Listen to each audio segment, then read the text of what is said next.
제가 준비한 7입니다. 보시는 제목 그대로고요. 북한의 지령.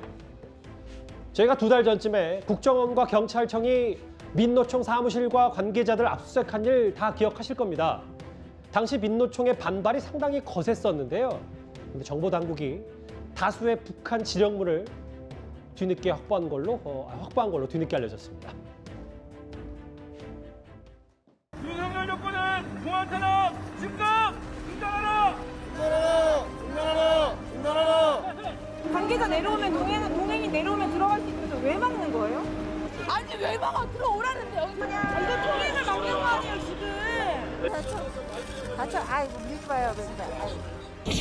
국가보안법 사건에 대한 압수수색을 진행하는 과정을 이미 좀 많이 오버하고 있다라고 생각을 합니다. 수색영장을 집행하러 왔는데 마치 체포영장 집행하듯이 들어와서 경력금을 밀고 들어오고 강하게 이렇게 좀 대응하는 것은 뭔가 좀 의도하는 부분이 있다라고 생각을 하고요.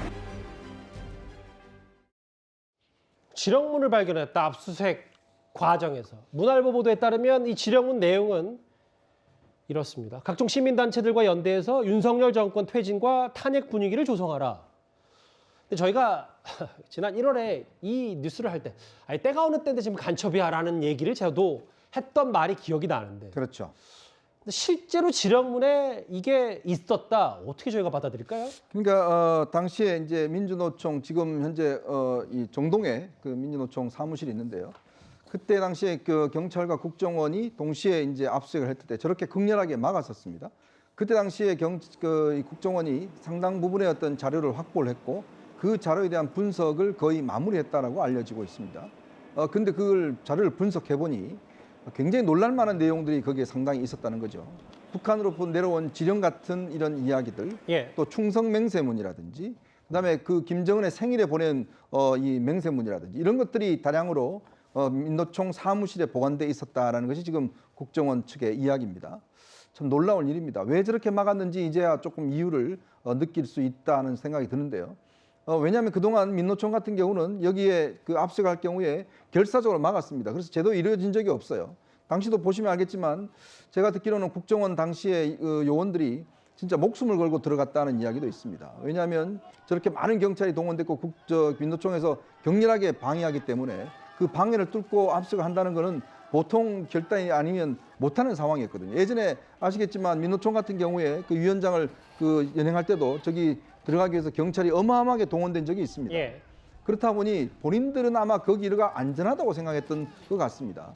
근데 거기에 내용들이 보면 이런 내용들이 있고 더군다나 거기에 북한에서 내려온 여러 가지 지령문에 보면 퇴진이 추모다, 이게 나라냐 등등의 구호까지도 명시적으로 내려보냈다는 게 이제 국정원 측의 이야기입니다. 자, 그러면 최소한 이런 게 있으면 저는 지난번에 국정원 조직국장이 이제 이런 간첩 혐의를 받았지 않습니까? 그러면 민노총이 정말 대한민국의 노조단체라면 자체 조사라도 해야 될 거 아니겠습니까? 과연 자기네들의 어떤 제2인자가 이런 혐의에 연루됐으면 자체 조사를 해서 과연 북한과 연계가 있는 것인지 없는 것인지 그거라도 파악해야 될 거 아니겠습니까? 근데 지금까지 그 조사했다는 게 한 번도 들어보진 못했어요. 왜 그랬을까요? 왜 이런 국민적 의혹이 있는 사건들, 북한과 연결됐다는 의혹이 있는 사건들이 있음에도 불구하고 민노총은 왜 한 번도 자체 조사를 하지 않았습니까?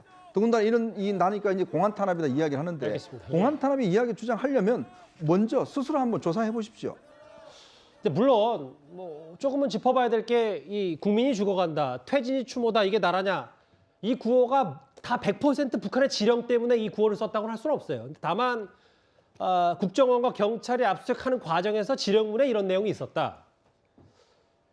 김은식 교수님, 정치 전문가이기도 하시지만 북한 전문가시니까 실제로. 그러면 이 정도의 지령문에 구체적인 내용이 있었다면 실제로 실시간 정도로 북한과 이런 지령을 소통했다, 이렇게 하는 정황이라고 봐도 되는 겁니까? 그렇죠. 그러니까 국정원에서 지금 압수수색에서 확인해서 지금 발견된 내용들이 김정은 또 김정일에 대한 충성 맹세문이거나 북에서 내려온 저런 구체적인 투쟁 지침이나 구호에 대한 지령문이 맞다고 한다면 이건 사실은 대부분의 경우 2023년 어떻게 대한민국에 간첩이 있을 수 있느냐라고 의구심을 갖지만 실제로 존재하는 겁니다. 그런 것들이 소수긴 하지만 여전히 종북적인 사고방식을 가지고 북의 노선을 추종하는 사람들이 곳곳에 있다는 것을 다시 한번 입증하는 게 되고요. 저는 놀라운 것이 이 할로윈 참사, 이태원 참사 때 이렇게 주고받았다는 거 아니겠습니까? 근데 지금 국정원의 수사에 따르면은 지금 이 문제가 되는 간부들의 이야기는 벌써 수년 전부터 북쪽 공작원과 접촉을 해서 해외에서 만나고 뭐 받을 걸 받고 지시를 또 받고 서로 보고하고 이랬다는 거 아닙니까? 예. 근데 그게 계속 동안 이어왔다는 것을 반증하는 것이고요. 최근에 있었던 온 나라를 떠들썩하게 했던 이 이태원 참사까지도 북에서는 그리고 민노총의 그 일부 간첩 혐의를 받는 이 간부들과의 사이에서는 그것조차도 북과 연계해서 직접적인 보고와 지시를 받았다는 것이 드러난 것이기 때문에 정말 놀랄만한 일이라고 생각을 합니다. 알려진 것처럼 김정일의 생일은 2월 16일입니다. 예. 그리고 김정은의 생일은 1월 8일입니다. 딱 그때입니다. 그러니까 1월 8일, 2월 16일 날 그때 즈음에서 이태원 참사 이야기를 하면서 또 그때 즈음에서 김정은 생일과 김정은 생일에 대해 충성해서 했다는 것은 정말 믿기 어려운 놀랄만한 일입니다.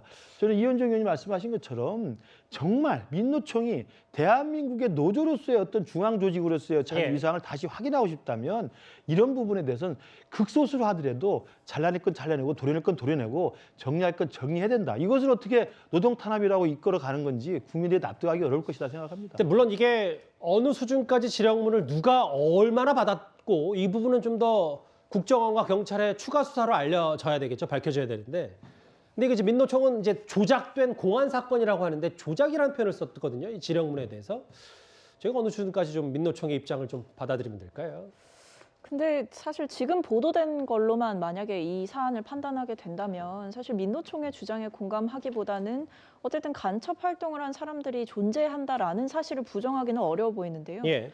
그렇기 때문에 저는 민주노총에서 어쨌든 반발을 하고 뭐 그 압수수색의 범위라던가 뭐 간첩을 잡는다는 이유로 민주노총까지 탄압하려는 거 아니냐라는 이런 이제 본인들의 입장에서는 주장을 할 수 있겠습니다만 중요한 것은 간첩 활동을 했다는 그것이 확인이 되고 거기에 마땅한 처벌을 하기 위해서 여러 가지 수사를 벌이는 것 자체에 대해서는 뭐 문제 제기를 하거나 비판적인 이야기를 하기는 어려운 것 같습니다. 하지만 제가 개인적으로 좀 중요하게 봐야 된다라고 생각하는 부분은 사실 지금 국정원의 대공수사권 이관 문제를 두고 예. 정치권에서 다시 한번 공방이 벌어질 가능성이 있어요. 왜냐하면 국민의힘에서도 국정원이 계속해서 이런 대공수사를 해야 된다라고 이야기를 하고 있는 것이고 이제 민주당 입장에서는 과거에 이미 문재인 정부 때에 국정원 과거의 어두운 역사를 바꿔보고자 결정했던 정책적인 사안을 마치 이 민노총 사건을 이유로 이 간첩 사건을 이유로 다시 한번 과거로 되돌리려고 한다라는 것은 정치적인 주장이다라고 보고 있는 것이죠.